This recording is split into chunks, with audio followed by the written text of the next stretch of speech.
All right, the Rumble has been rumbled.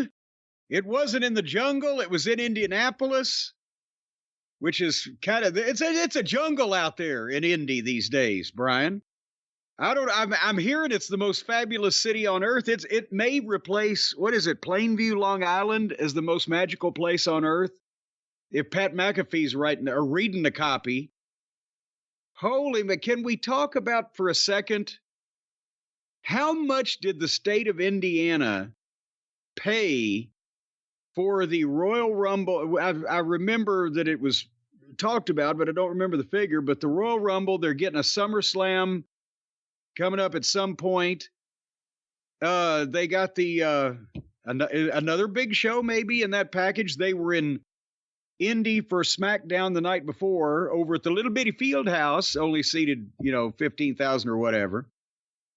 How much money did they get to have them just verbally fillet the city of Indianapolis? And Pat McAfee, my God, he wanted to. I'm afraid if he was to go out on a street and take a manhole cover off, he would stick his manhood in a manhole cover of the city of Indianapolis. Am I overstating this? I don't even know what the hell that means. I've never heard that analogy before. What the hell does that mean? If you want to make love to the entire city, you just take off a manhole cover and go to town. I'm guessing it'll have to be a small manhole cover. Manhood, well, a hood over the hole. And we don't know, but the orifices were very kind to Indy. Well, they were, and if you saw the press conference, and I know you didn't, but Paul Levesque, the first thing he did was blow Pat McAfee and put him over the top for connecting them with the people from Indianapolis. So we'll see. But according to the Indy Star newspaper, Royal Rumble, SummerSlam, and WrestleMania stand to bring in excess of $350 million in economic impact to Indy when it's all said and done.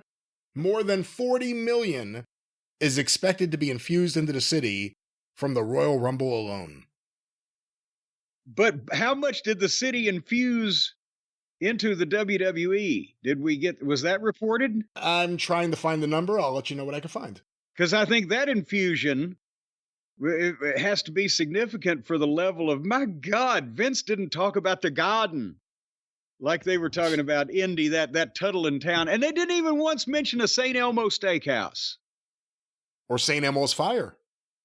Well, no, hold your tongue. Man in Motion. No, well, yes, but hold your tongue on, because St. Elmo's is a historic place. We don't want it to burn down, and they still grill those steaks the old-fashioned way.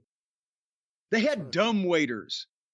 My mom and I went to St. Elmo's Steakhouse because it was across the way. I can't remember. It's been 50 years or whatever.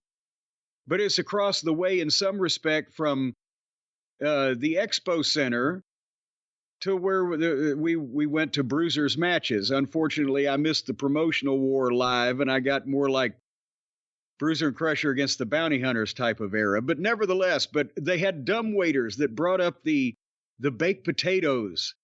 And I know the kids are now saying, well, why couldn't they hire some smarter people? Google dumb waiters. If I only had time to educate you children. But that was cool watching the bam, bam, and the door open up, and then here comes 72 baked potatoes individually wrapped in silver aluminum foil. I had OCD even then. I appreciated things like that as a child. I'm trying to find anything about it, and actually I'm not finding any numbers, just announcements. But here's something just went up this morning, just a half hour ago, from the Indianapolis Recorder newspaper.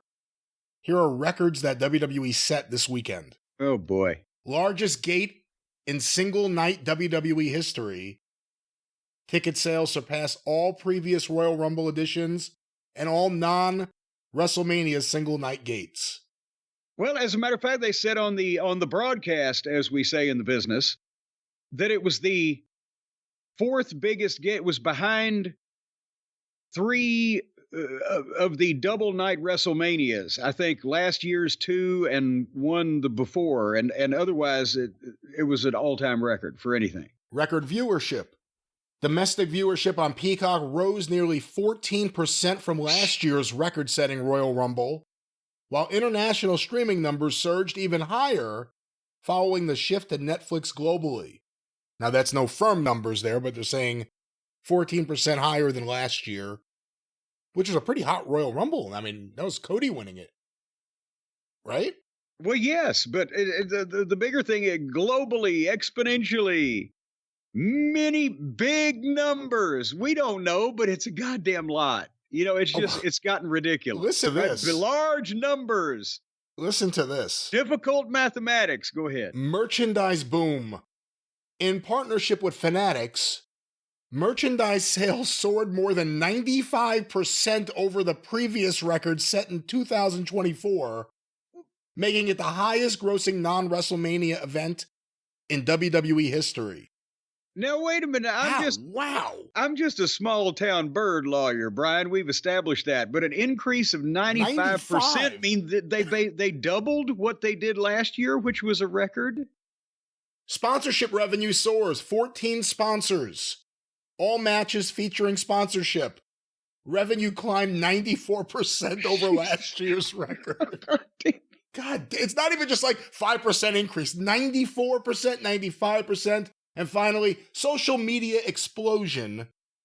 The event set a new high for social video views in Royal Rumble history.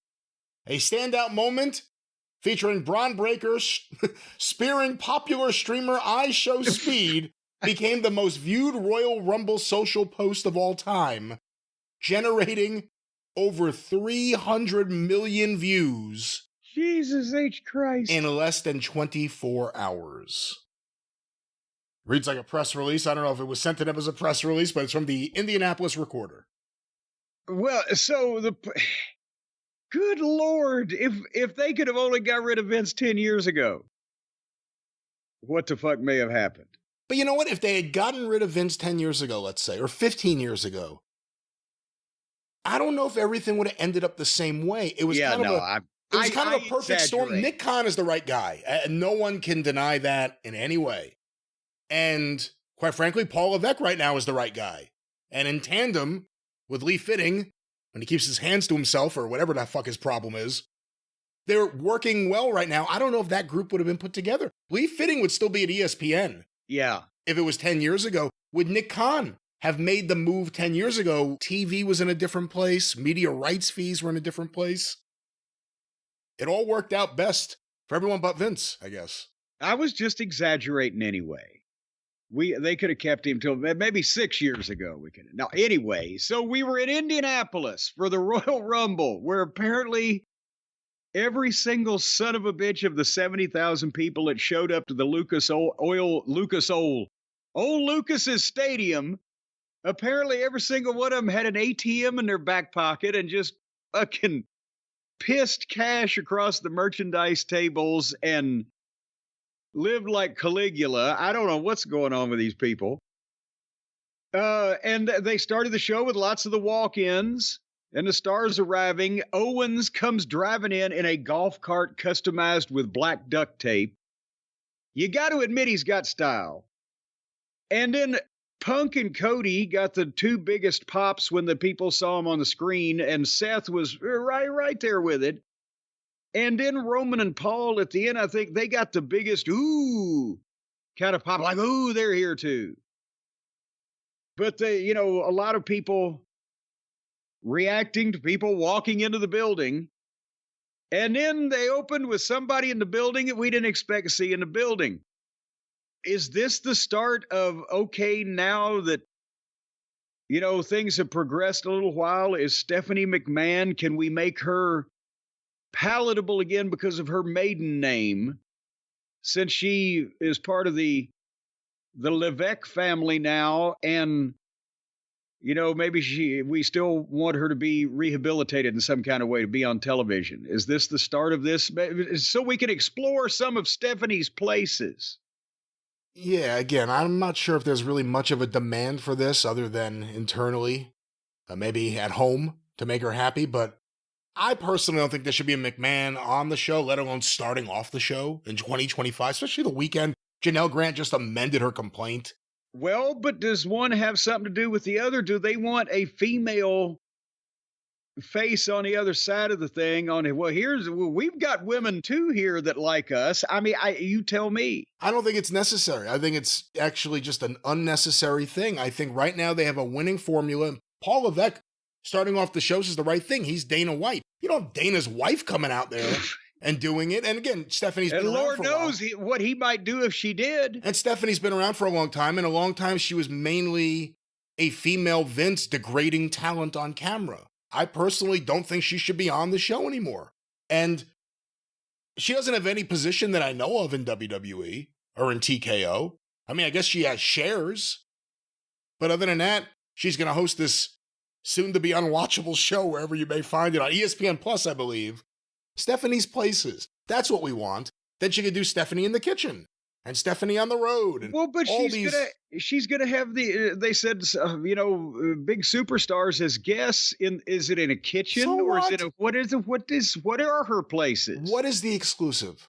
What is the thing that you will not get anywhere else? Them sitting there talking to Stephanie like they haven't seen her a certain way for her entire life and now they see her a little differently? I don't know. To me, it's a vanity thing for someone who's bored and she can't be the bullshit chief brand officer anymore because that was a bullshit position made up for her by her dad. And this is a way, I guess, to keep her busy. I really don't know. But again, nothing personal against her, but everything going on. Nothing personal, and she's a horrible. I'm talking about as a television performer and everything. And what people are clamoring for is content versus what they are not. And this is going to be pushed down people's throats. So I'm sure a lot of people are going to watch it. But I also just think in general, Shane McMahon going to AEW, if that had happened, would have been one thing. Shane McMahon showing up in the middle of the show would have been another thing. Shane McMahon starting off the show welcoming people, to me, it's a new era in a lot of ways, and I think you need a clean break. And Stephanie could be a Levesque. She came out there as Stephanie McMahon. And, let her enjoy the show. She could sit there with, the Rock's mom at ringside or whatever. But let's not pretend she was a seasoned executive or a talented executive. She was Vince McMahon's daughter, and she was put into executive positions because of that. And she's still getting gifts because of that. But, I thought, especially with the complaint being amended this weekend, what the fuck? Come on. Well, I'm thinking that they're thinking the opposite. They're thinking we need a female face out here. And, well, here's Stephanie. Have you seen that face? Have you seen her smile? Have you seen the photos of her smiling or trying to smile? I don't know how to explain it. She doesn't know how to smile. She looks like an evil clown in a Stephen King movie. But I'm just saying that, that's and a thing. She's obviously stayed in shape. I forgot how buxom she was. She'll never drown. She's got that going for her. And well, at least she has that. She came out and did the big speech thanking Indianapolis and Netflix and the Peacock. Again, in what capacity? Fans, what is she? And what we're capacity? So happy. I just happen to be related to the guy that's, in charge of the creative. So I thought I'd come out but she welcomed us to the Royal Rumble, where that was she had the most emotion in that because she was channeling her dad, Vince, in the big, and then the big pyro blew off and she went back to her places. Yeah. Let's hope she stays in her place. I think we're going to see more of Stephanie. I guarantee we will. And then they followed that with McAfee, a big package of him doing the voiceover, talking about the Indiana Love Fest and the introduction of the Rumble. And for however many millions of dollars that the state of Indiana paid for to have their image, I don't know whether varnished, shellacked, maybe glazed by this. I don't think you could find people in Louisville that would fucking go crazy about our town or any other place like McAfee was doing. It has to be. He had to have bullet points. Anyway, and there was McAfee and Wade Barrett and Michael Cole on the call as we began this pay-per-view with, for God's sake, the Women's Royal Rumble. And you forget how long time can be until you sit down to watch the Women's Royal Rumble. And let me say this, I didn't watch this thing live. I did not watch it Saturday night, but at the same time, because of my interest was peaked in the men's Royal Rumble. I didn't want to get it spoiled for me. So I recorded the program. And then Sunday, I didn't get on the internet during the day while I attended various chores around the house. And then when I got a chance to sit down and watch it, that's when I got on the internet so nothing would be spoiled, although something was spoiled, but we'll talk about that here. But gee, money, Christmas. 30 women is too much. I'm sorry. I don't mean to hurt anybody's feelings. But as I said to Camille, not to her face, we were on the phone, to her voice the other day, I don't hate women's wrestling. I want women's wrestling to be an attraction where the top women wrestlers are coveted, but not where everybody gets to play. And boy, there was some brutal choreography in this. At some points, it looked like some long-legged girls, auditioning to be a Rockette with a prearranged dance routine that just happened to involve hitting somebody else in the mush. Brian, am I overstating this? No, I think there are several potential Rockettes. B-Fab, I think, could be a Rockette. Oh, boy. What? I thought you were going to make a comment. I was taking a drink to let you sit back and analyze B-Fab's fucking lack of fabness. As Buddy Holly said, oh boy, B-Fab. She was in here, but she did not start it off. She did not start it off. No, she didn't. Io Sky and Liv Morgan started it off, and I found out something else. The aisleway in this stadium, because they had 70,000, I don't know, we'll get to, they announced it, whatever. But the aisleway was like, goddamn, a quarter of a mile, and it would take Usain Bolt 5 minutes to get to the ring in this, so there, at one point, during the men's rumble, they did an entrance and milked the whole thing to where nobody made any contact by the time that the next entrance began. So, and especially Liv Morgan and Io Sky's little bitty legs are so little bitty and short. They can't cover a lot of ground. So that they started. And if you think I'm for an hour and 15-minute match, if I'm going to try to give you any goddamn it's the women's Royal Rumble play or blow by blow or critique everybody's wrist locks, you're out of your mind. This is a big match. It only happens once a year. Well, we're good. Don't worry. We've got plenty to talk about. Or if the Saudis want to buy it twice a year. And then potentially what'll happen when, some other country gets all the money. Then we'll just lose all our events. They're going to Saudi Arabia next year. You should have appreciated this. This is the last women's Royal Rumble with skin. Well, are they going to take 30 women over there and put them in scuba diver outfits? Should they use this as a chance to separate the two Royal Rumbles and do them as two separate events, the women's event and the men's event? Oh, please, please. They could do the women's event at the Performance Center. Anyway, number 3 was Roxanne Perez. She ran, and it took her almost 30 seconds to get to the fucking ring. I mean,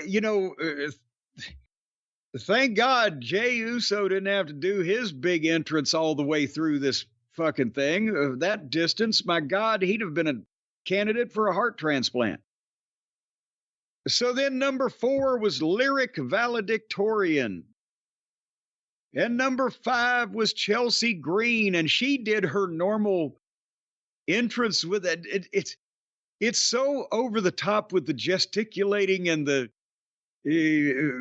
facial expressions and everything that it's almost off-putting, the level of animation, but she took forever to get there because she was doing all that stuff and stripping as she went. And she got in, and the first 2 strikes that she threw was a forehand slap and a backhand slap, and she whiffed both of them. You couldn't really tell she missed on the first one because of the camera angle. But the second one, she tried a backhand and went 6 inches over his girl's head. Girl sold it like she'd been slapped by fucking Dana White's Power Slap champion. Or Dana White himself, for that matter.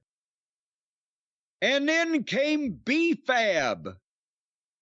And you could hear people asking the guy sitting next to him what time it was in this stadium of 70,000 people. It's like they all held their breath and thought, if we think hard, maybe she'll go away. She is worse than Model Girl because a Model Girl does have the endearing, confused deer in a headlight look that she uses at everything, right? But she's a baby face. She's supposed to be somewhat simple-minded and pure of heart.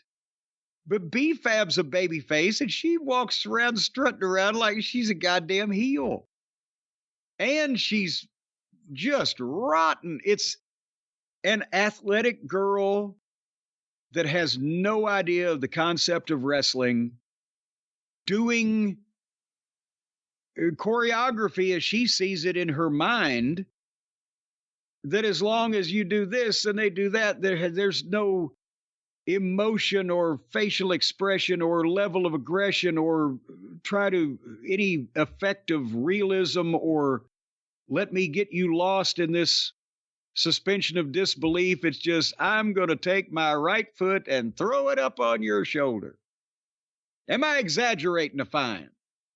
No, there are certain women in the company, and actually in the two cases you have right there, Maxine Dupree and B-Fab, they're both tall with long legs.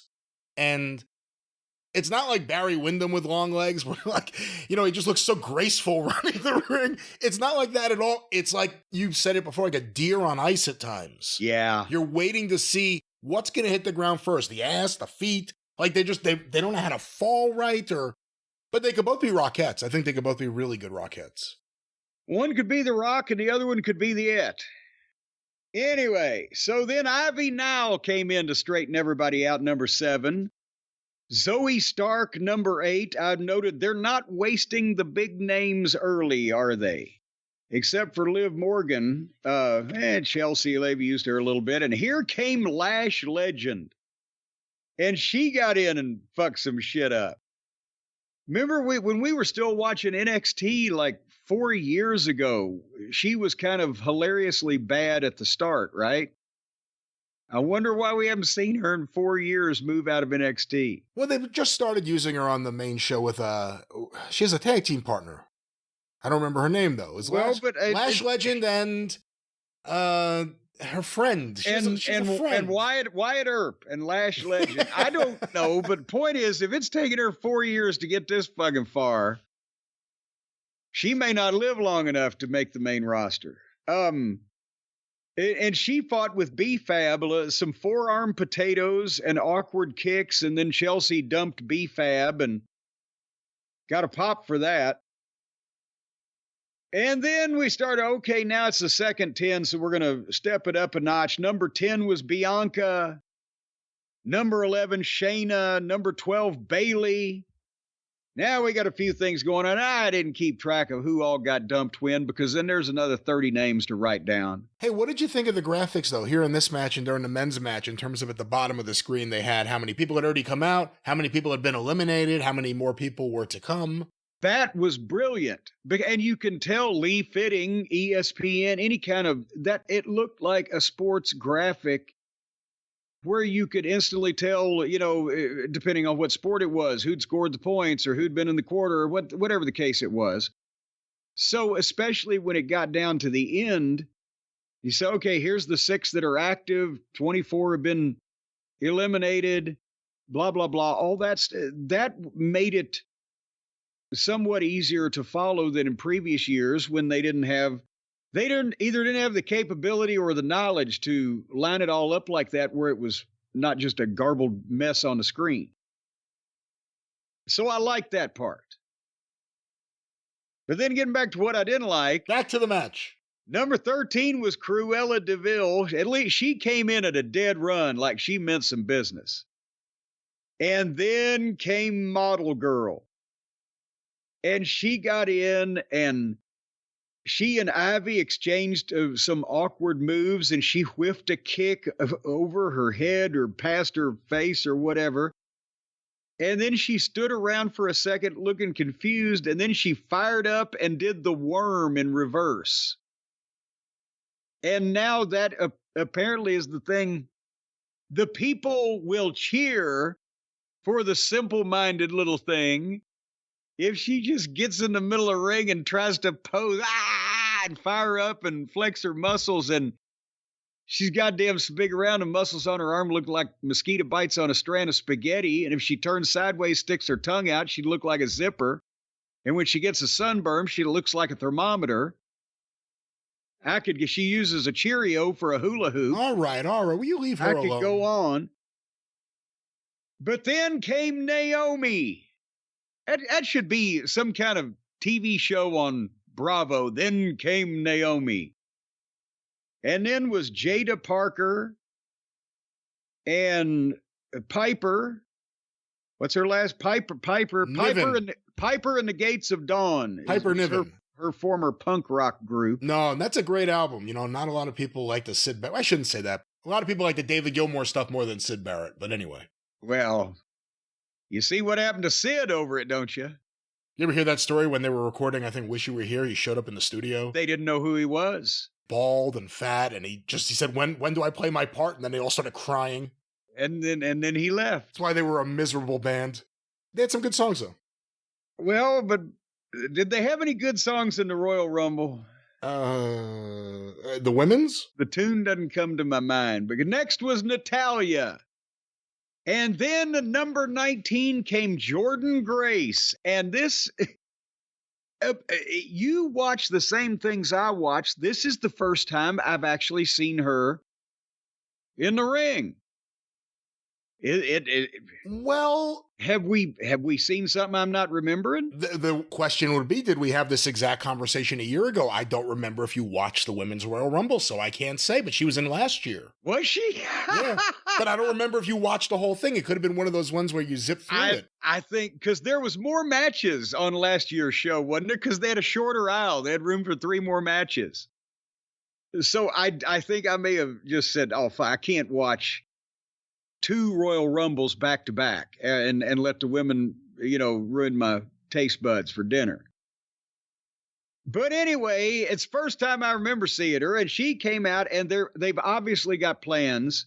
She beat up several of the girls and dumped Jada Parker and gave Piper a Death Valley driver and got a little holy shit chant going.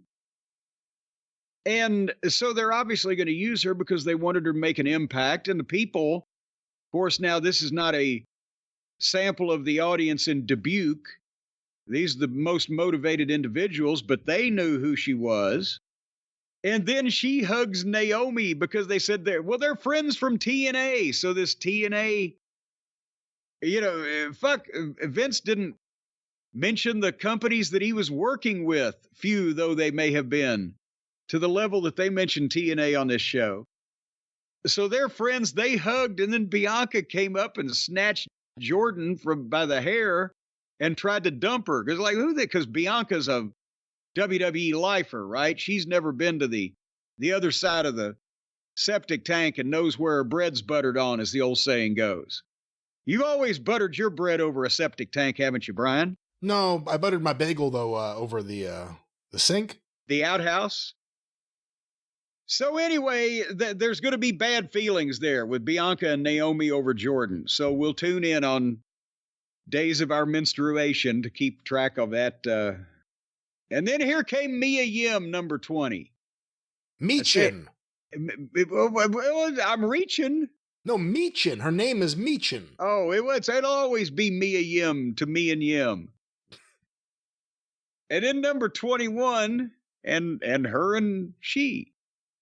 Alexa Bliss came back, and the people were screaming, and I don't know why. What is the attraction of her?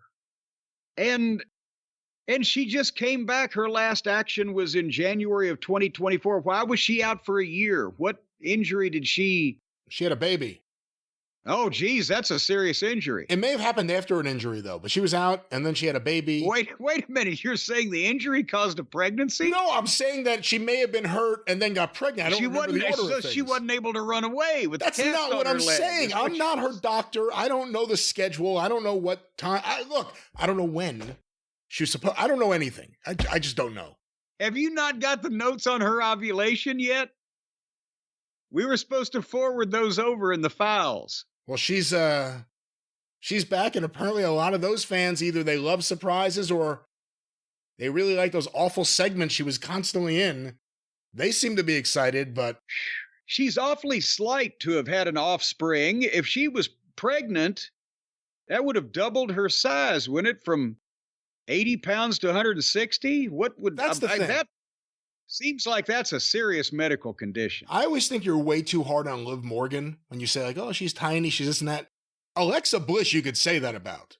She's not Well, only I just did. She's but not I'll only do it smaller, again. but she's not only smaller than everyone, she also has supernatural powers. That's what I'm afraid of. She came out with that stupid doll. Remember the doll? Yeah, oh, yeah. Jerry Mahoney. She needs to upgrade to Knucklehead Smith. Is she going to join the Wyatt Six? Maybe she'll join Harley Cameron and they can throw their voices back and forth to the different dolls. No. Harley Cameron could actually do it. And, it depends on the doll you got. Because really the doll is the key to the whole thing. Once you get your hand all the way up we'll talk Back about to that the later. Women's Royal Rumble, ladies and gentlemen. And Wade Barrett is like, people said she wouldn't come back. Stop reading the dirt sheets, Cole. So then number 22 was Zelina. Number 23 was Candy LaRue. Number 24 was Stephanie Vacker. And then she got a big pop, surprisingly. Well, yes, she did. I didn't say she didn't. I just didn't comment because... And then, number 25, Trish Stratus. And they popped big because she's a surprise. She's a legend. She ticks all the boxes. But she got in there and did a bunch of stuff and looked better than, I don't know, 12 or 13 maybe of the previous entrants in this thing. How old is she now? She's got to be up there. She's eligible for AARP at this point, isn't she? She was... No, she's only 49. What? She's only a few years older than me. Wow. Well, so there's still a chance. That's crazy. I don't know about that. I got a good thing over here. Well, depends on... I don't want some woman that's going to just run out in the night and go to the Royal Rumble to participate and lose. No. She didn't run out in the night. It was 5 o'clock local time. But she didn't even win. It was still daylight. Well, now you've spoiled it for everybody. So... I'm sorry. God damn it, you can't do that. People won't listen to us if we're going to spoil this shit. But yeah, unfortunately, Trish didn't make it. But she looked good.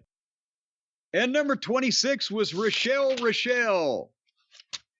And then came number 27. Charlotte has returned.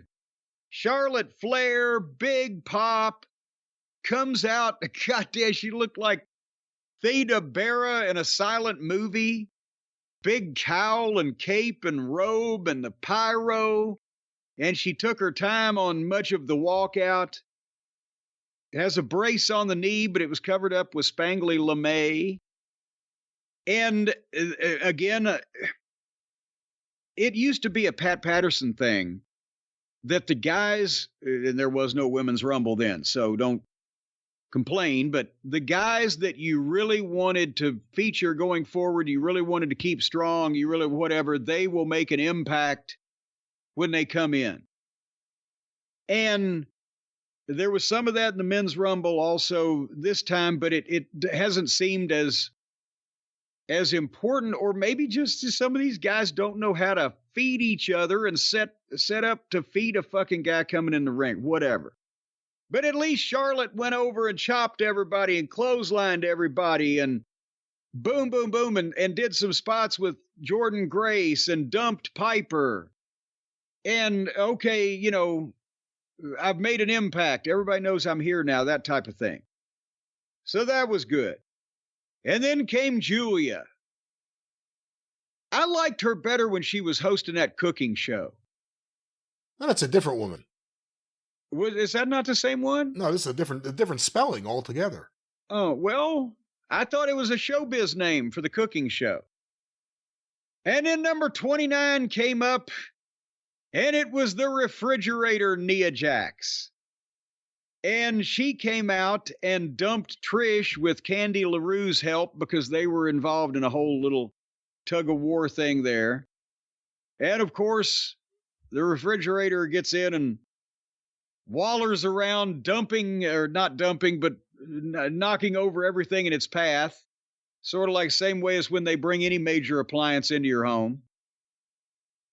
And then finally, number 30, Nikki Bella. And got a big pop because people didn't expect that. And which one? She was the one that was not the one that was behind the one in 31 and 1. That she was not the one that's married to Bryan Danielson, is she? No, that's her sister. Yeah, well, it had to be that one because I knew there's only 2 of them. I just can't keep them straight. And she's to date John Cena. He's here for his like goodbye year. All of a sudden, she's going to return now. That's awkward. Well, that's that way she can. With her and John, they can come and go at the same time. Oh. But is this the first time I've seen her wrestle? No, I don't no. We've definitely seen her years ago. Or was I just saying I don't want to see this? She was the one. She was the one that was excited to see Vader at the Hall of Fame. Well, yes, I remember talking about that and making fun of that, and and folks, just so you know, he'd passed away at the time. She didn't know he was dead. That clip's on YouTube. But I honestly can't remember. I don't know what the fuck did her and her sister do. I can't remember. So I don't. Anyway, she got face to face with the refrigerator. And when they had their stare down, apparently the spot was going to be that then all the other girls who have been selling, they get up and they surround the fridge like hungry Girl Scouts on a sleepover. But when they were face to face, Nikki and Fridge, Nia had to turn around and yell, "Get up!" And all the other, and then they started standing up, right? And then they jump her, and she pushes all of them, like 9 of them off, and then they stop her, and then Nikki tried to wrestle, and it was an hour and 5 minutes into this match, and there was still 10 girls left.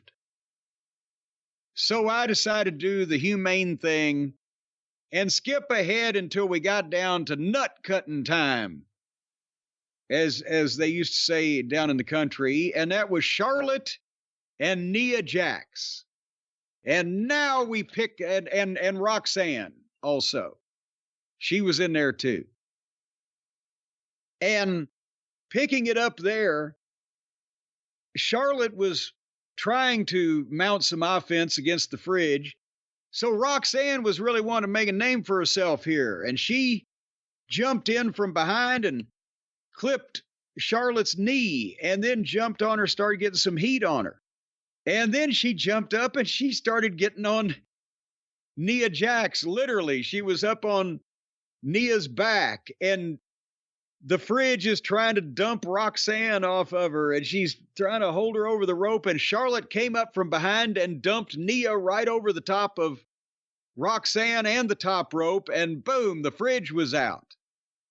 And now it's Roxanne and Charlotte, and you're thinking, well, my God, could there be an upset here? As we'll find out later on, any weird thing can happen.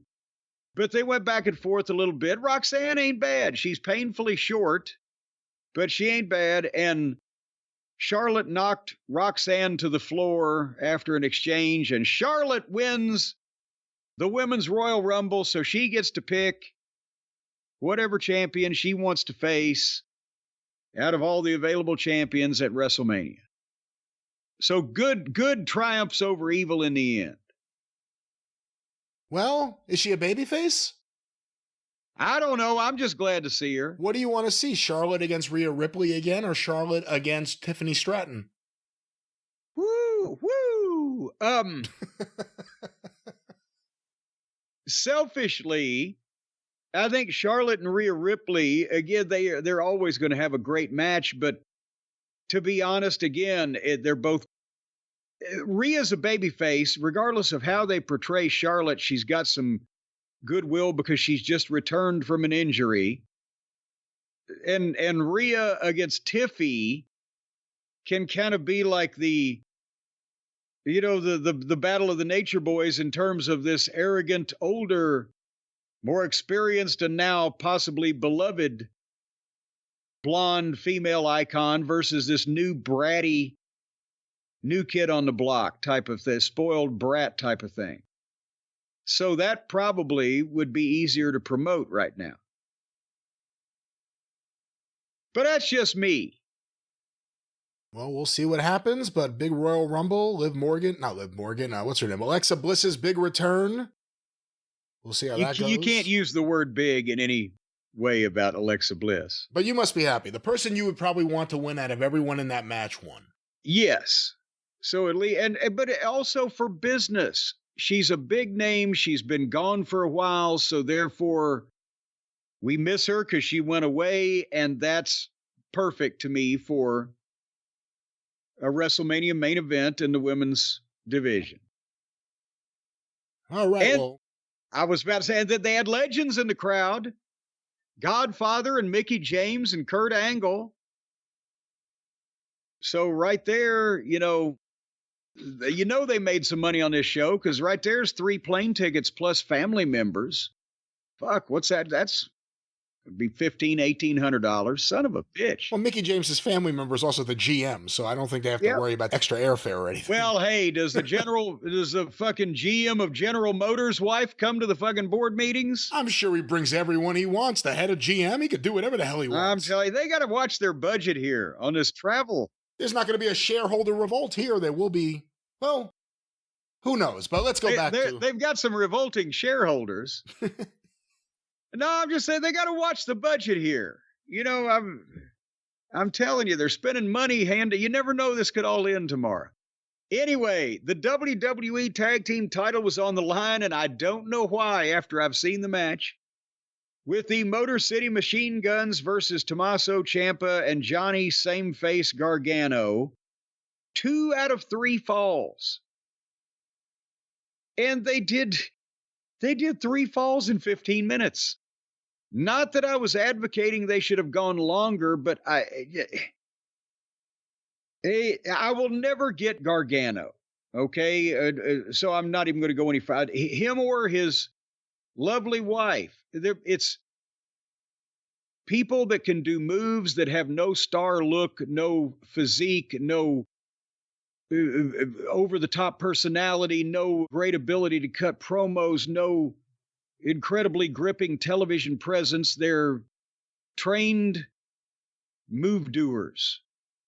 But anyway, everything the Guns do is perfectly executed. It's they're sharp. Their teamwork is great, but they started off so fast, especially after an hour and 15 minutes of 30 women wailing on each other. I feel like they ran off and left the people. And they started with a flurry. They stopped the Guns for a little brief heat on Sabin in the first 2 minutes. And then Shelley got a tag. Ciampa was reaching for a tag, and Gargano pulled his hand away, so Ciampa didn't make it. So due to that, the referee was flummoxed and the opponent was flummoxed, and Shelley had started his comeback but turned into a knee lift by Ciampa. 1, 2, 3 in like 3 minutes, the first fall. No reaction. Totally flat. The people didn't get it. And the announcer, whatever her name is with the Star Trek hairdo, instead of saying, the first fall goes to, or so-and-so has scored the first fall, she would only say, so-and-so have scored a fall. And if the people in the stadium weren't paying attention, 2 out of 3 fall, because when's the last time they had a 2 out of 3 fall match in the WWE, then they're like, what the fuck, is that it? Is it over? And there was no star power in the match or anything that was presented at this level when they're expecting to see Cena and Punk and Drew and blah, blah, blah. So the people just kind of sat there for this thing. Second fall, they got heat on Shelley. Sabin made a comeback, and they hit their neckbreaker splash finish, 1, 2, 3, no pop. And in the third fall, the Guns had Gargano about to beat him, and some guy in a hoodie jumped up on the apron and drew the referee. It was Montez Ford, and Dawkins came in and hit Shelley with a crutch. And then Ciampa and Gargano double knee lifted Shelley, 1, 2, 3. And then the Street Profits beat up Gargano and Ciampa with the crutch after they'd beaten the machine guns and left them laying, and people were up a little bit for the crutch action, but what'd you think? Not comparing the workers or the work or anything else. Right. But it reminded me of Rock and Roll Express vs. Heavenly Bodies after Survivor Series in 93. Okay, I agree with that too. No matter what you did, that crowd didn't care. But that was a different situation. The Rock and Roll Express weren't on WWF TV. There was not a feud with a WWF audience history. These guys are on SmackDown every week. And that crowd did not care. There were no reactions. There were no hot tags that caused anyone to react. And the pins, the finishes of every fall, no one gave a shit. I wanted to like this match and I couldn't get into it at all. And the fans didn't get into it. And it was one of those matches where if there was crowd energy, it may have felt different, but I really didn't like it. Well, and that's the thing. And you said they're on SmackDown. The referees are on SmackDown every week, but people don't really jump up and down and get warm, fuzzy feelings. For them, it's not only how they're presented, where the tag teams are all, and they're fucking around with Purely Deadly or whatever their fucking names is, the tag team division in this little quagmire they're in. But also, these people are 70,000 people in a stadium. And they came to see stars. They paid big ticket prices. And they send out guys that are presented, no matter how good they may be. And I'm a fan of 3 out of the 4 people in the match. They're, not the big box office guys. They're like the fucking opening act. And we've already seen an hour and 15 minutes with a lot of stars, and now we got to sit through this, and what's the 2 out of 3 fall thing? What? And it didn't work in this environment. Pity, as they say. But guess who was at ringside, Brian? I don't remember at this point who was there. I'm not sure. Well, there was Ron Simmons, and there was Rick Steiner, and there was right. RVD, but the biggest name, I don't know why he wasn't the one singing the national anthem instead of that girl that looked like she was scared shitless. John Mellencamp, right there at the big stadium to see the Royal Rumble. The little bastard himself. He was born in a small town. Did you know that, Brian? You can see it on his face. He was miserable. And he lived in a small town. He'll probably die in a small town, and fairly soon, given the state of the way he looked. He gave the most half-hearted smile for a man that must have gotten those tickets for free. He doesn't. He's not a happy person. That's not his gimmick. He doesn't smile. Well, ain't that America? You and me. And then we were ready for the ladder match for the WWE Championship with Kevin Owens and Cody Rhodes, and they're going to climb the stairway, the ladder to heaven, and get both the belt, the real belt, and then the Winged Eagle belt that Owens has held hostage. That's going to everybody on this one. And Brian, this was the 3rd match on a show, and the bell came 2 hours and 20 minutes in. I don't think there's ever been I have to check. I don't think there's ever been a Royal Rumble before where there were only 4 matches in total, including 2 Royal Rumbles. I can tell you, when I fucking was responsible for booking 1 or 2 of them, that goddamn Vince would have had a shit fit. Let's just do 4. What? But again, they've set all the records in the world, so the fans for this one were going batshit before they touched, and they milked it because they knew they had him. And that was the thing, again, with the poor tag team guys. People were waiting to see something like this, the title match or the Royal Rumble, or, what surprise are we? Is fucking some legend showing up or whatever? And they knew none of those things were going to happen in the tag team match. But now they flipped a switch. So Cody and Owens get in the fight. Boom. And then they're down on the floor in the aisleway, and Owens body slammed Cody through the struts of a ladder that was turned over on its side and beat him with them. And they fought into the crowd. But here's the thing. I liked the first half of this match better than the second half. And I'll tell you why, because they kept even this shit that I complain about all the time. Oh, now they're going to fight out in the crowd. Now they're going to fight in the alleyway. Now they're going to. They kept it moving. There was some animosity, it looked like, to it. It wasn't like where the guys on Dynamite are just going to put their hands on each other and stagger out somewhere and throw a few punches and then stagger back somewhere. They were moving. They kept it interesting. Owens grabbed a hold of the camera and Cody's head and ran Cody's face into the fucking camera lens. They were keeping it lively. I even noted that it looks so much better than the typical indie level fighting in the crowd. They had more oomph to them. But they did a lot of fighting on the floor. And Owens beat shit out of Cody for a while. And they got a 4-foot ladder.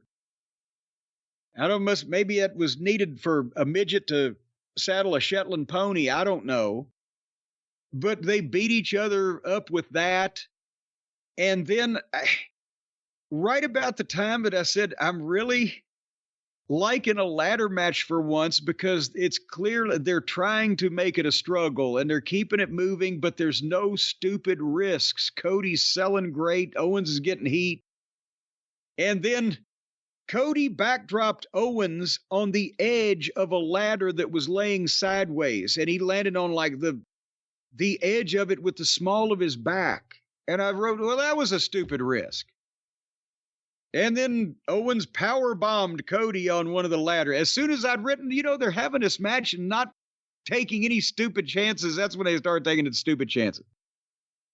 And then Owens built an erector set structure with the ladders and gave Cody a fisherman buster suplex off the turnbuckle onto the fucking ladder. And Aldis and the referees and the agents all come in to check on them because they're both selling. And Sami Zayn came out to check on Owens and then check on Cody too. And, it appears everybody came out okay. But again, they got WrestleMania coming up. And regardless of what Owens wants to do, you've got Cody. It's going to draw you some money. I don't know that he needs to be being battered with furniture 8 weeks out, but nevertheless. Owens, went after Cody, but Cody hit the crossroads. And Cody bounced Owens' head off the desk, and I don't think he hard-weighed Owens. I think Owens hard-weighed himself. The corner of his contact would be made right on your eyelid. Would it? No. Or did he just fucking accidentally headbutt the fucking desk with his eye?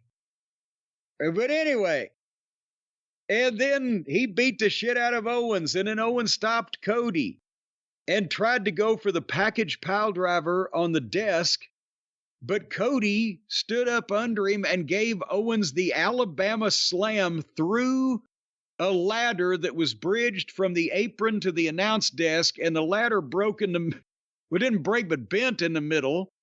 And Owens went upside down with his head, did you see, going in between the rungs of the ladder as he was ass over tea kettle upside down in amongst it. Yeah, that looked brutal. And actually, my sister was here, and she's not really watching wrestling, but she saw that. When she left a little while later, she turned and she goes, I hope that wrestler's okay. Jeez. Well, but she never has met him in person, so she would be. But I mean, again, how the fuck? That's a kind of a good way to break your neck if that goes awry. But they love to do that shit. I don't know, they're getting millions of dollars. But one would think that you can come up with another way to get millions of dollars that doesn't revolve around getting thrown on your head at a high rate of speed through a goddamn piece of metal. Just a thought.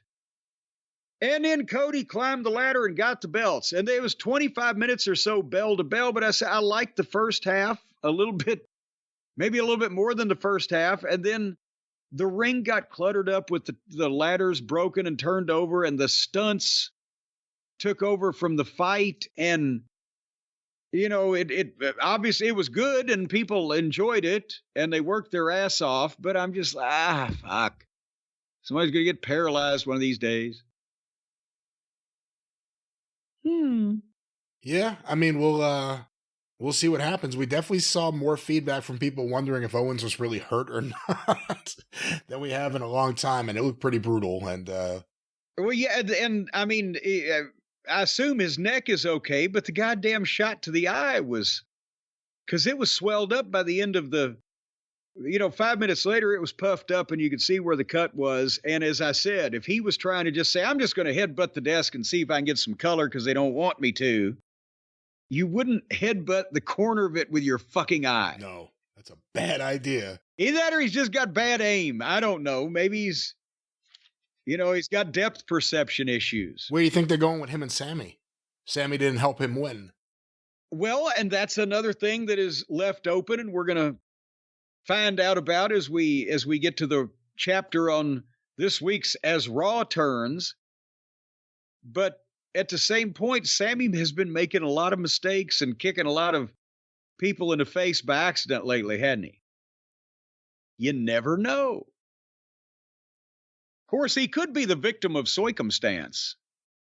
Hey, Jim, before we go to the men's match, just because it follows up on the earlier match and the winner of the Women's Royal Rumble, we have some Charlotte Flair news. Breaking news. Breaking news. Well, it looks like it broke a while ago, but people are just discovering the breakage. TMZ reporting Charlotte Flair divorces Andrade. Oh. Charlotte Flair is ditching her tag team partner in life. TMZ Sports. I'm glad they're treating this with the gravity that it deserves. These people's lives are in turmoil here, and, so we need to approach this with some level of decorum. Go ahead. TMZ Sports has learned she's divorced Andrade. Court records we obtained show Ric Flair's daughter filed to separate from her wrestler hubby, real name Manuel Alfonso Andrade Oropeza, in Florida back in June of 2024. And a judge appeared to sign off on the divorce in October of 2024. It's not yet clear if a reason for the split was listed in court documents. Well, I've never seen that written like that before. Charlotte, a WWE superstar who just won the Women's Royal Rumble Saturday night in Indianapolis, began dating Andrade in 2019. They got engaged in 2020. In 2022, they tied the knot at a lavish wedding in Mexico. But apparently, they've got lessons from a Boy Scout on how to untie it. The couple had appeared happy in the months following the ceremony, with Rick even opting to team with Andrade for his last match. Oh, I forgot about that. I forgot that was his partner in that train wreck. In fact, there were little to no signs of any recent trouble in paradise, as Charlotte had actually posted about him helping her with her knee injury recovery just months before submitting her court docs. Charlotte will have plenty on her wrestling plate to keep her mind off the breakup. As the winner of the Rumble, she now has a ticket to WrestleMania 41. As for Andrade, he, too, he's got a ticket to on the last train to Clarksville. Will have time in the squared circle to keep him busy. Although after he was eliminated in Saturday's Rumble, he'll have to work a bit harder to get some run at Mania in April in Vegas. So obviously TMZ is taking sides. Well, again, I mean, it's not like we've criticized ESPN and some of the other legitimate news outlets for writing puff pieces. You can't expect critical journalism from TMZ. It still sounds like a jaw condition to me. But that's sad. These two crazy kids caught up in this star-crossed world of wrestling, and their ships have passed in the night, apparently shearing off significant portions of the hull on the way by.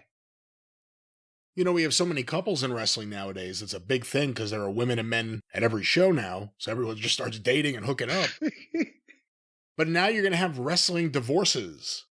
Like people in the same company. I guess you've had that before, but in larger numbers, it could start getting awkward. And yeah, that's the thing is, I don't know if there had been a call for extensive women's division, 50% of the roster or whatever in the territory days, my God, that any business would have ever been able to be done. It would have put everybody out of business because of the intercohabitating and mingling and interspecies contact and conduct that would have been going on. It would have been a madhouse. So I don't. What are they giving everybody saltpeter and catering now that only a few of them actually end up couples or whatever? Because this would, when you think about how many guys and girls are in close proximity all the time, it's not as plentiful as one might think once you study it. Do you think you would enjoy being a star in the business now and all the women you would get, or do you think you would hate the fact that you'd be a pariah in the locker room for being a male slut? Who are you asking that question to? Stan Lane. Oh, well, boy, I tell you what, the baby oil fucking stock would have gone way down if Stan had not been allowed to pursue his interests back in the old days. Baby, like Puffy?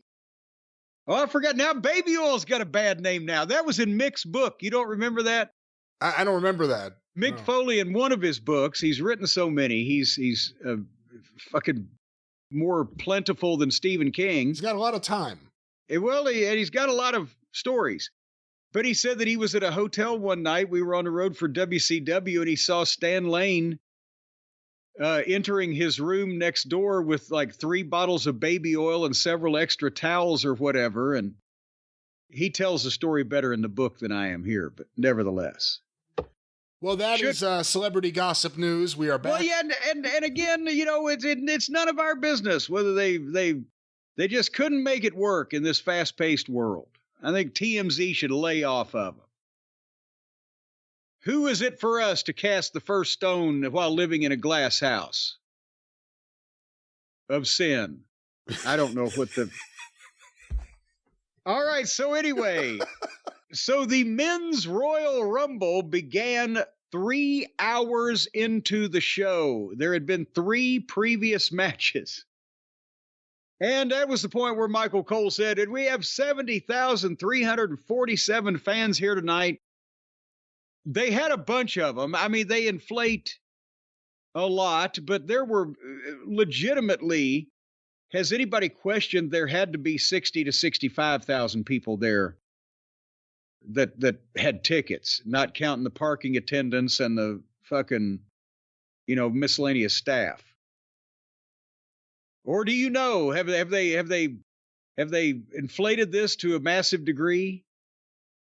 According to WrestleTix, the day of, there's a plane going by.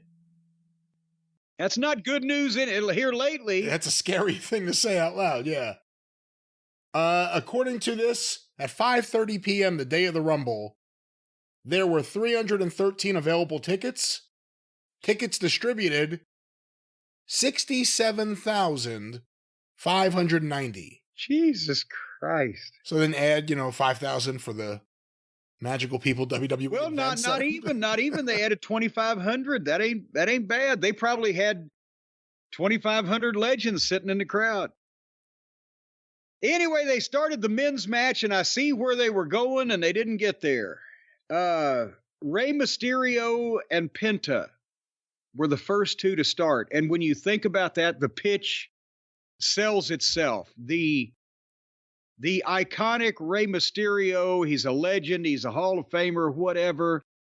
The cutting edge guy of the Lucha Libre style 20 years ago versus Penta, our new Lucha star, he's today. So we've got, a meaningful couple minutes there where everybody can see them do their thing by themselves, right? That was the pitch, and that, I would have gone for that. Before I say anything, did it materialize in your mind, Brian, as wonderful as what people might have thought it would have been? The Penta Rey Mysterio? The 2 minutes they got to just do their thing. I mean, it was okay. I don't know what people could have expected. It's not like they can do anything to the floor. And, well, they did. And you say 2 minutes, it's like 3 minutes, because when 2 minutes happened, the next person came in, but they had a long way to go. And a short time to get there.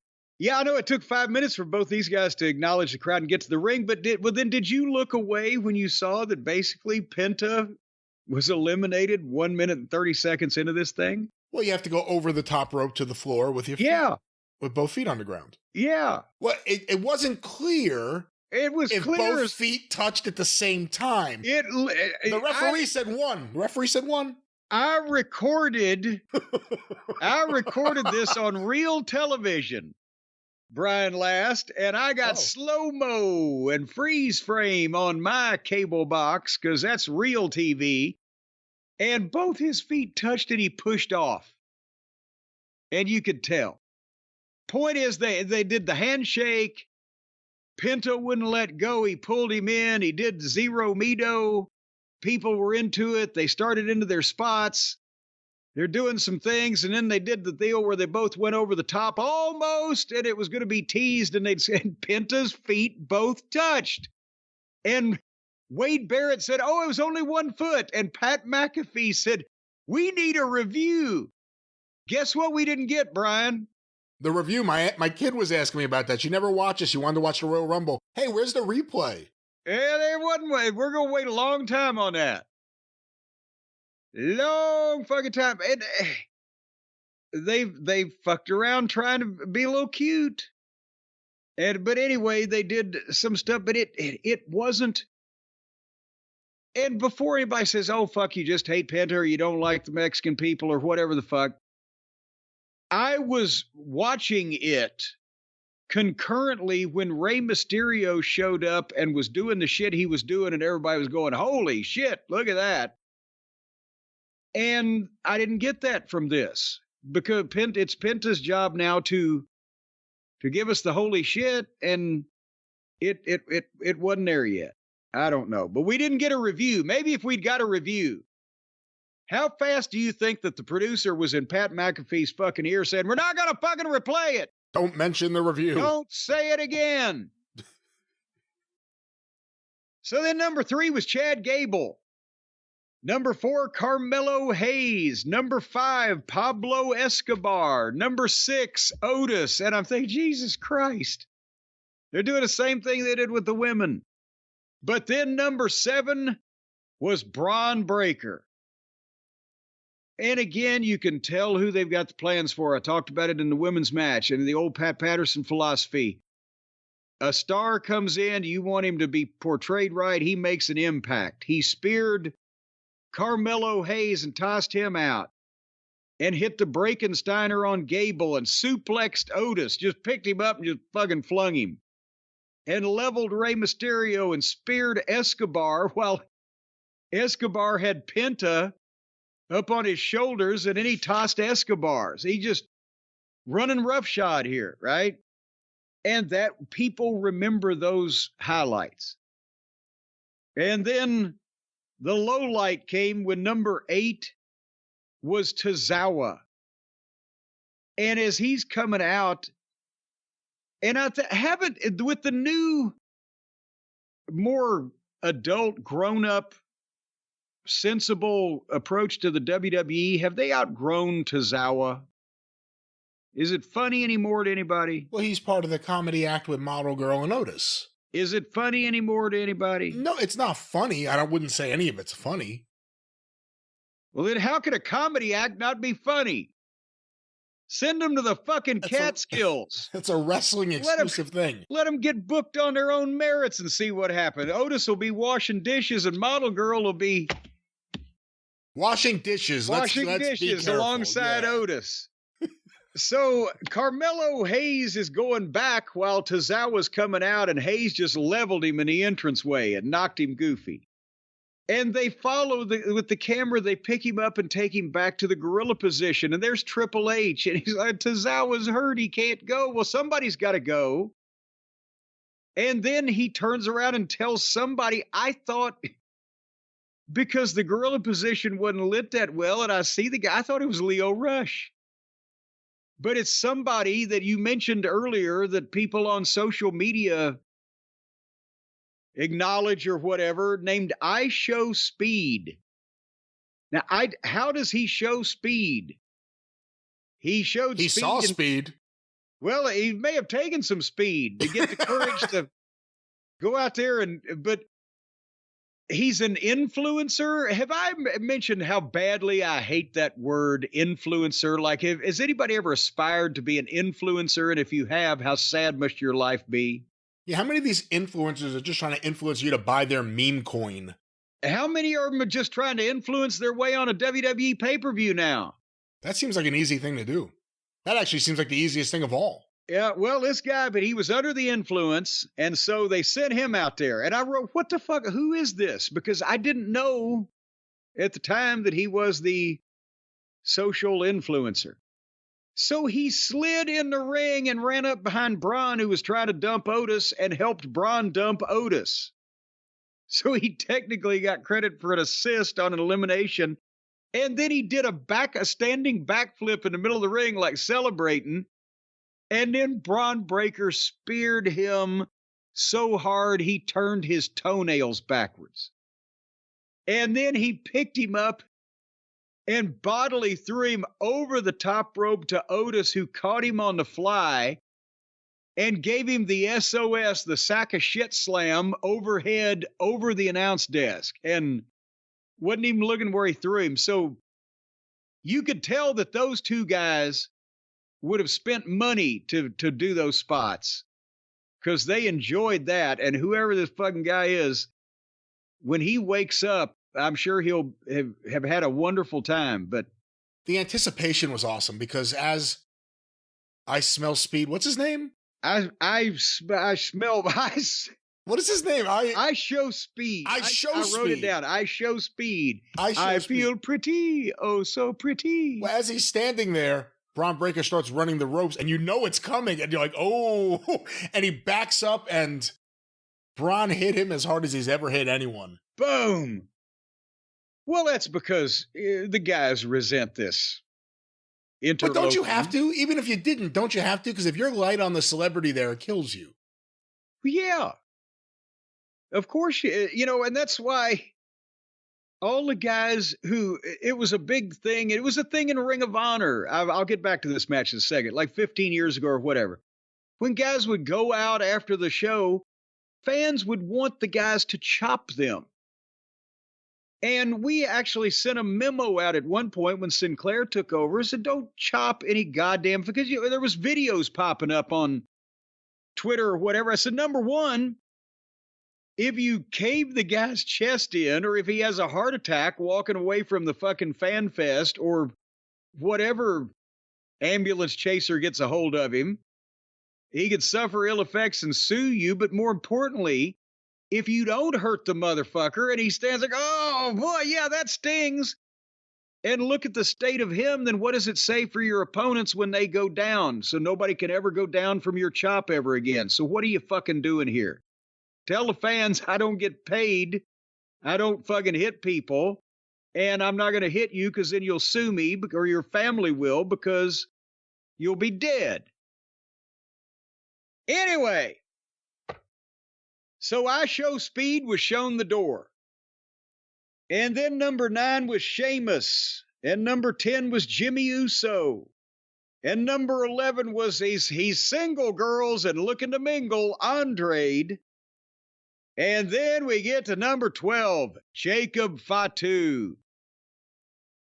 And again, here's a guy they got plans for. He needs to look good. He kicked Gable and Samoan dropped Andrade and gave the ass in the face to Gable. And Penta tried Zero Mito and got to 0 and got punched. And then he picked Penta and Rey Mysterio up and gave them a double Samoan drop. Tossed Gable and tossed Mysterio and tossed Andrade. And just had turned, and he and Braun Breaker were about to face off, and there was some anticipation. And the rest of people that were in the match got in and broke it up and diverted their attention. But they shot it well. You got that moment of Braun behind him in the crowd, ooh, like waiting for it. We'll have to wait a little longer, but I bet it'll be worth it. Well, and if you notice all these shots where they get a guy's face, but there's a guy behind him, and the over the shoulder and all it's not like that they're just grabbing that on the fucking fly. And now, again, this is another reason why if you're at this level and they're doing this as a talent and you're doing this kind of stuff, you've got to be able to know where you are in the ring. I'm sure they're walking through it or going over it or giving some kind of briefing beforehand about, oh, if we get this shot or whatever. But to be able to, you're in a stadium, 70,000 people, you're in a match with a bunch of fucking guys, and still you got to know that you're on the east side and you need to be facing to the north to look over the guy's shoulder. It's very complicated. Fortunately, back in my day, we didn't have to worry about that because with the cameramen we had, we were lucky if they were actually shooting the ring. Jackie Crockett was shooting the blonde from Spartanburg in the front row half the time. Anyway, number 13, Ludwig Kaiser. Took his time, he had that pissy face walk that he does, and he didn't get in the ring. He went to ringside and he kind of hung out, and finally he saw his chance. He rolled in and grabbed Penta and went to throw him over the top rope, and Penta reversed it and tossed Kaiser, and that was it. So it's better if that happens to you than if you go out there and you're cannon fodder for 10 minutes and then somebody dumps you and they don't make a big deal out of it. And by the time that you've been in for 10 minutes, they forgot when you came in anyway. So if you're an underneath guy, you're not going to get a pop for being dumped after 10 minutes. But after 21 seconds, they like it. Hey, a little less than a month in, and I don't think he was on last week's Raw, but the 2 matches and then the Rumble, what do you think of the way they're treating Penta? Oh, they're definitely, again, they're trying to push him. And they are pushing him. And he did better in the first TV or the second TV match than I thought he did in the first TV match. And the first one was with Gable. So that a lot of that was him. The language issue is going to play some level in it. That's something that Rey Mysterio and Eddie Guerrero didn't have to really contend with. So I think they're trying, and he's going to be very valuable for them, especially in the Hispanic markets and as a merchandise seller. But I still think that he and his brother coming in at the same time, they would have been a bigger splash as a tag team than possibly than he's going to be carrying on his own. Yeah, Tony knew that too. That's the point. Yeah. But then number 14 was The Miz, and we come back to reality. And then number 15 was TNA champion Joe Hendry. And he hit the ring and got to come back on several of the guys. Got a big ovation from the crowd. Choke slammed Miz, so he got over with me. And then as he was celebrating all these things, Fatu stopped him. And they started to do a thing where Sheamus was there, and he wasn't happy that Fatu stopped him because he was like, I was enjoying that when he was doing the boom, boom, clap thing. But we didn't have time to see if that was going to lead to a fight because number 16 was Roman Reigns with Paul Heyman. And you know what? Now that I saw that, I'm pissed off. You know why? No, pissed off at what? Because back in my day, they told the managers, don't go to ringside for the Royal. I have a picture of, I think it was had to be the 1995 Royal Rumble, with me standing in the entranceway pointing to the ring, telling Jimmy Del Rey, run, because the manager would just come out and like, go, run, be free, go win the Rumble for me, and then you'd go back. They didn't have the managers at ringside back in my day. Well, now there's only one manager. Well, but he takes up as much space as like 4 or 5 of us did back in the day. I thought we were clear and free of any insults, and here we are again. Well, I'm just stating facts. We could all, me, Albano, Harvey Whippleman, the Johnny Polo, the other Bobby Heenan, we could all fit inside a cargo elevator. That walk to the ring may be the most steps Paul Heyman's put in a year. Exactly. Normally he calls a cab in New York to get from one place to the other. It's that far apart. Anyway, here came Roman Reigns. And he tossed The Miz, and he tossed Sheamus, and he tossed Hendry. And then Braun speared him.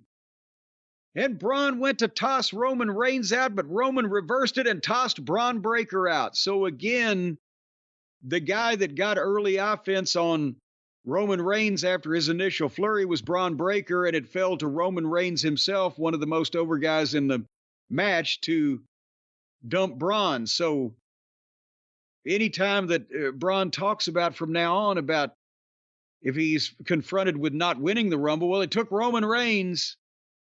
So this was very good. And then Fatu jumped Jimmy Uso and tossed him about the same time. So now we got Roman and Fatu for the first time, a little tease. And they did I got to be honest, the big, okay, now we're going to fight 1, 2, 1, 2, 1, 2 may have been slightly overdone. It was appropriate for all the people that did it, but it was a lot in the end of this match. But the big 1, 2, and then Jacob took over, but Roman came out with a big spear. Boom! And wouldn't you know, just at that time, number 17 was Drew McIntyre. And he wants Roman, so now we got Roman and Drew in a big 1, 2. Roman and Drew in a big 1, 2. And how about you? Do-si-do. And then Fatu stopped Roman, but Drew helped Fatu because obviously he doesn't like Roman. So strange bedfellows here. Actually, that was a German video series. I don't know if they can subtitle the pay-per-view Strange Bedfellows. Can they? I don't know. I don't know this video series. Well, then, while all the big boys were fighting, here came Finn Balor to give Penta something to do because he'd been laying around for a while McIntyre and Roman and Fatu and Braun and everybody mixed it up. And then after Finn and Penta got going, then 19 was Shaky Nakamura. And then number 20 was Jey Uso, and he got the big pop. And there was 70,000 people waving and yeeting. But like, if he'd had to come from the top of this arena, Coliseum, stadium, all the way down to the ring, he would have needed a fucking defibrillator by the time he got to the ring. But Jey made a comeback on everybody. It's a little awkward. Some of these guys are not the best at feeding him, and he does have the timing situations, and he tossed Nakamura out. But he's not a big, Braun Breaker hits the ring, has got to toss 3 or 4 people. Jay's not an animal. He is a human being. And then number 21 comes about AJ Styles. Number 22, Brown Strongman. You have nothing to say about AJ Styles? This is the first time we've seen him in a while. I forgot that he'd been gone. But I don't know what's going on. Welcome back, AJ. Yeah, thanks for coming. And Brown Strongman, this was where they needed Andre the Giant's motorized cart, right? This poor guy, his fucking legs people who've had polio are more mobile than. Were you surprised he was here after the angle they did at the end of the match with Jacob Fatu on Saturday night's main event? Yes, kind of, especially when he was, not in any kind of plaster or cast or wrappings or anything. And then I think they did a great job getting Fatu over in this, but for this guy to come out and then get in a fight with Fatu and eliminate him, that wasn't well thought out in my opinion. Somebody else that is going to be money going forward with the bloodline story and the world title picture and whatever the fuck should have been the one, I think, to eliminate Fatu, but he threw him completely over the top. And then Fatu cleared the desk out and threw the desk chairs, around and pitched a fit, but he had to leave in the end. And that's why I was kind of bleh about Fatu's elimination and especially again after he had been pretty much run over by a fucking truck the other night, right? But he is one big SOB. That's what I've heard. Indeed he is. How big a boy is he? I don't know, 6'10"? What time you think his brother gets off of work? Well, who is next in the Rumble? You wait till my brother gets off. I'll be down there. See, if you know, you know. Roy D. Mercer. The next... what is happening? what are you... This is Roy D. Mercer.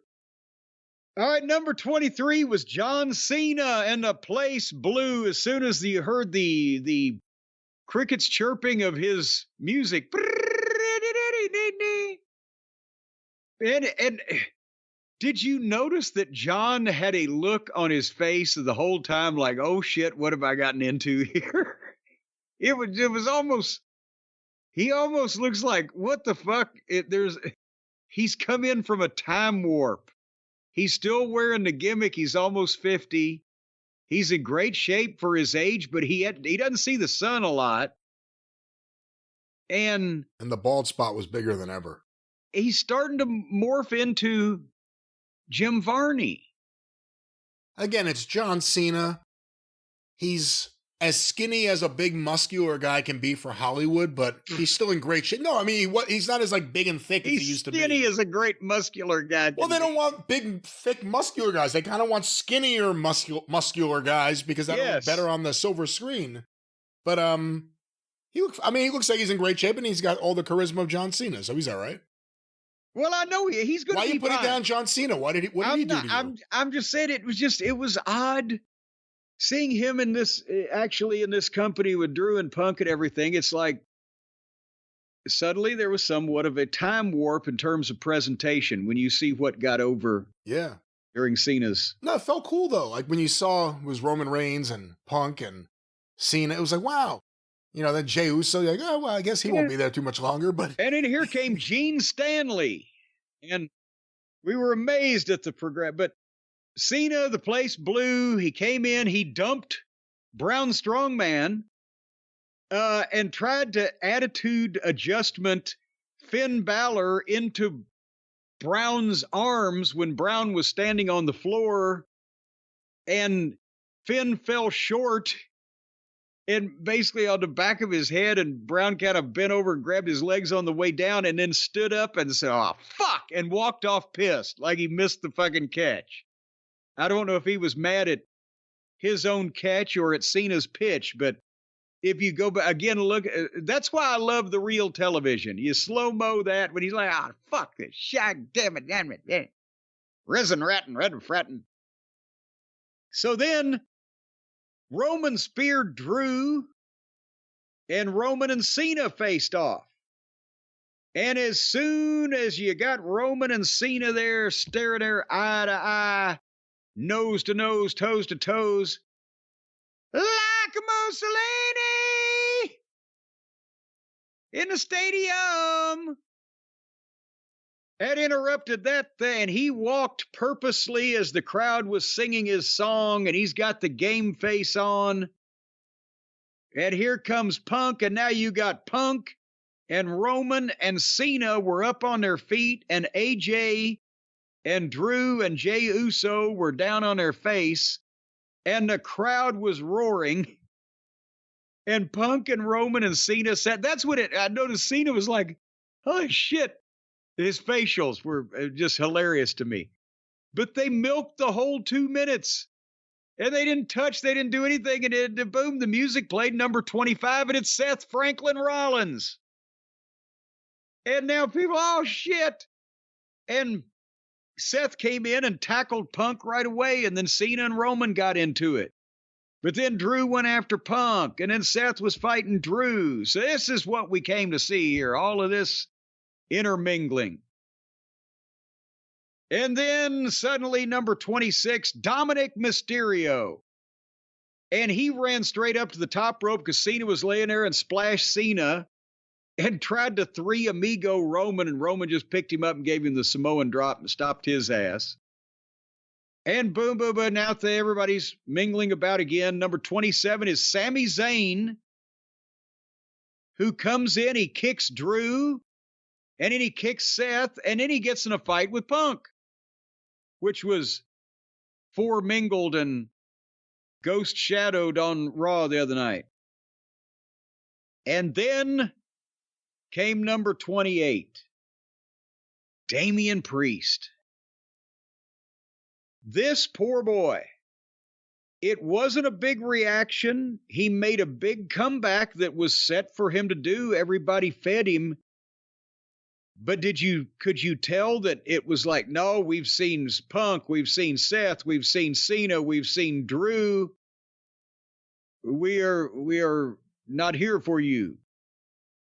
He chokeslammed and tossed Dominic, and that got a big pop, but I could chokeslam Dominic and eliminate him, and I'd get a big pop because they wanted to see that happen. But was that kind of a real-time peak meter that Damian has not cracked into that echelon yet?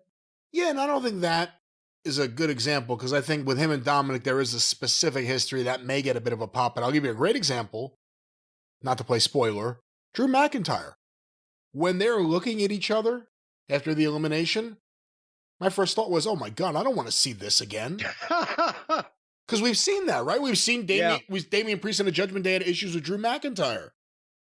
But they got to do something with him, but can they send him to TNA for a while? I mean, how does this work? Oh, no, I mean, seriously, just to retool and just kind of experiment or do something on a show with no viewers. Just something, because this isn't working. There's no buzz. There's no energy. Guy was a world champion. My kid said, who's that? I'm like, he's a former world champion. And then it hit me. Wow, he's a former world champion. No one's reacting to him. Yeah. And then number 29 was LA Knight, who came in and made a nice comeback. I think some of it he might have just taken on his own. What did you see? The rumor is that it may be him. And let me just say it's a rumor. We don't know. But apparently the story is that Drew McIntyre left the building or left the match really upset, and other guys had problems too with one of the talent trying to get all of his stuff in. And a lot of people think it may have been LA Knight. And if you watch the match, you can understand why that may be a thought. Well, but at the same time, didn't Drew McIntyre stalk out of a big show about a year ago and everybody was trying to read things into it and he was just working? Yes. And also, when he got eliminated here in this match, it appeared him and Priest bumped into LA Knight and whoever he was doing his spots with. So they like collided right when they were doing obviously a very planned elimination. But who knows? Well, who knows? Let's keep our eyes on that. But LA Knight got all of his stuff in. That's for sure. Yes. Because he was running out of time. Because number 30 was up and here came Logan Paul. And again, right as Logan Paul was coming, suddenly Damian Priest dumped Drew McIntyre in a flat way from behind that you almost didn't see. Maybe they were running a little long. And then LA Knight tried to dump Logan Paul, but Logan Paul broad jumped from the apron to the desk, so his feet had not hit the floor as of that point. And then that's when LA Knight dumped Priest.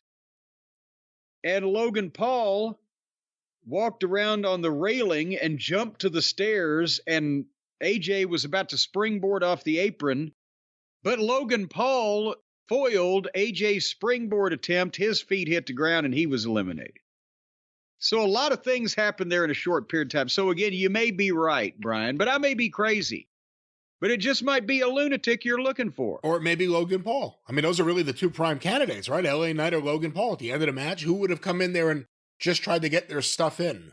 Well, but LA preceded Logan, and as a result, Drew's elimination got no pop whatsoever because there was other things going on, and my money would then, in that instance, between the two of them, go on LA Knight.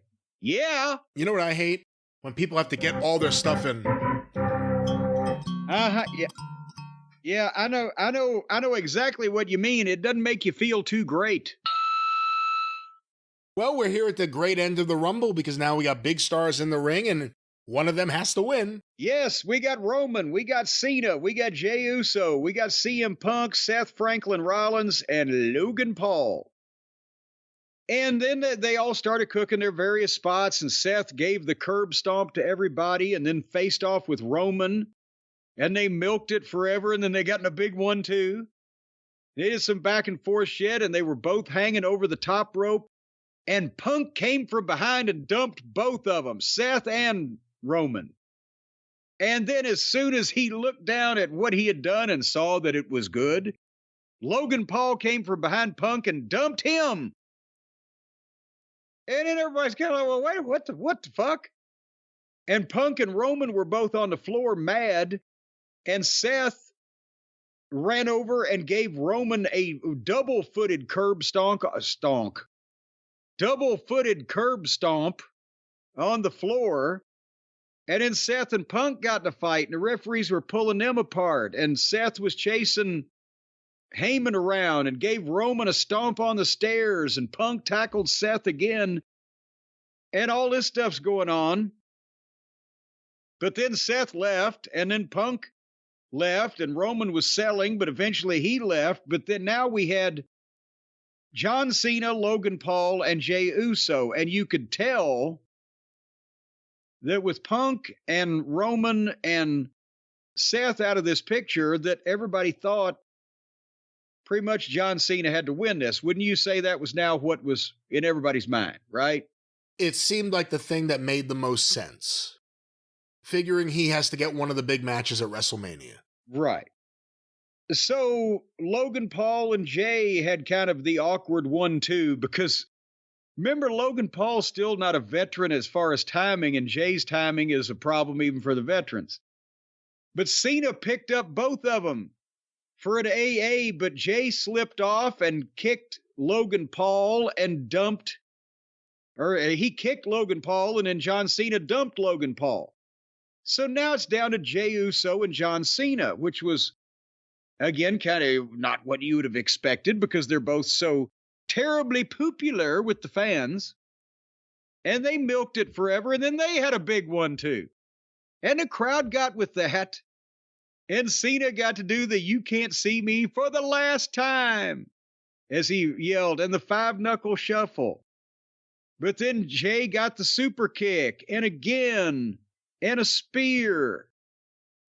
And then Jay went to toss John, but John reversed it. We've seen that spot a couple times, but Jay held on, and John ran at Jay, and Jay pulled the top rope down, and my God, it was like he barely cleared the top rope. I right now could get farther over the top rope, and Jay was pulling it down somewhat, but John, instead of being the low bridge thing, he kind of got over it, and they were both on the apron. And they traded the punches, and they milked it. And then Cena picks him up for the AA, but Jay dropped behind in the ring and shoved John Cena to the floor, where he landed basically feet first. And I wrote all that for that. Jey Uso won the Royal Rumble. And then John Cena got in and hugged him. And we were 4.5 hours in. And of all the people that a lot of people thought might win the Rumble, I don't think that a lot of the people thought that the people that was going to win it was Jey Uso. And there was a lot of consternation and uproar on the internet for that result and General Zabada, but it kind of left people going, eh?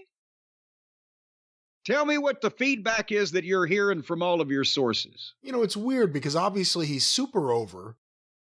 He gets a great reaction. Now, again, a large part of it is this is the audience participation era of wrestling. It's the most expensive tickets for people that want to feel like they're at a concert or want to feel like they're involved.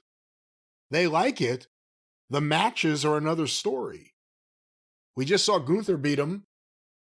Not really aching to see more of him against Gunther.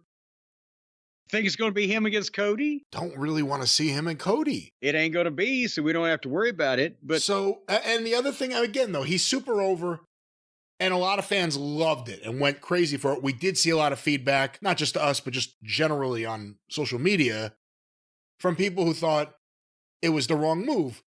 I guess the big thing is the Royal Rumble maybe shouldn't be looked at as an end destination. It should be looked at as something to further along a story, whether it's from Cena, whether it's from Jey Uso, whatever. That's really what this is. Elimination Chamber's coming up. The winner of that gets a title shot, right? Well, but it would have to be at the other champion that the first guy, the Rumble winner, doesn't pick then, though. And if they establish from last year, can the championship be defended 2 nights in a row? They can do anything they want to do, but here's the issue, and this is what that people are trying to figure out how to explain, but they can't really explain it. Jey Uso, because of the whole bloodline story, which we were talking about as it was happening, he was presented, and the booking was genius, as the sympathetic figure that finally broke away from the yoke of servitude under Roman Reigns, right? And they were leading people to make him a baby face, and people responded. And then they pulled the trigger on that. And now with the bloodline versus the rogue bloodline, they all got back together, but Jey was on the side of right? He had opponents that people wanted to see get their comeuppance. They like Jey Uso. They like the yeet.